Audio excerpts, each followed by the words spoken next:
High guys, आज चाहिँ म निबुवा बनाउन गइरहेको छु है। अनि मसँग चाहिँ 3टा निबुवा छ टोटल। 3टामा चाहिँ एउटा खराब भइसकेको रहेछ अनि 2टा चाहिँ राम्रो थियो अनि 2टा बनाउन लागेको छु। बनाएर म चाहिँ मम्मीहरूको लागि अनि त्यसपछि आफ्नो लागि बनाएर लिएर जान्छु तल।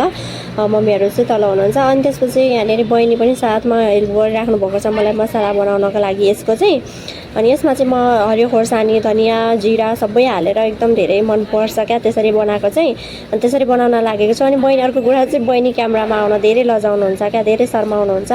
अनि ठिकै छ, बिस्तारै बिस्तारै आदत हुन्छ। म बहिनीहरूलाई लिएर आउँछु क्यामेरामा, आफ्नो क्यामेरामा। यति धेरै मनपर्छ क्या। पहिला पनि कहिलेदेखि खाउँला भनेर सोचिराखेको थिएँ, त्यसपछि प्लानै भएको थिएन, पाइ पनि राखेको थिएन। अब यहाँनिर त खासै पाइँदैन पनि नि त, त्यही भएर अनि त्यसपछि मैले चाहिँ भनेको थिएँ अनि पठाइदिनु भएको रहेछ। Thank you so much aunty, हजुरलाई धेरै धेरै। अनि मैले चाहिँ यहाँनिर यसलाई छिलेर पनि रेडी गरिसकेँ, सानो सानो पिस गरेर। अनि मसलाहरू सबै हालेर पनि यसलाई मिक्स गरिसकेँ। अब म चाहिँ मम्मीहरू भएको ठाउँमा लिएर जान्छु, सबैजनाको रियाक्सन हेर्नु होला।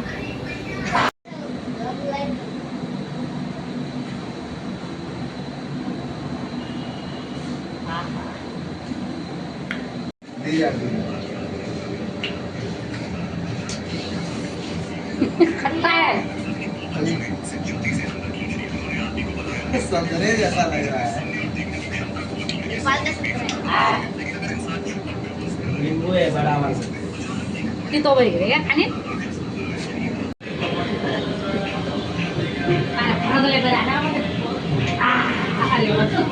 अभी रील बना रही है क्या?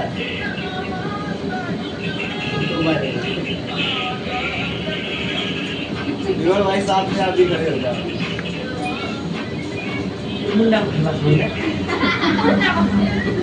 नहीं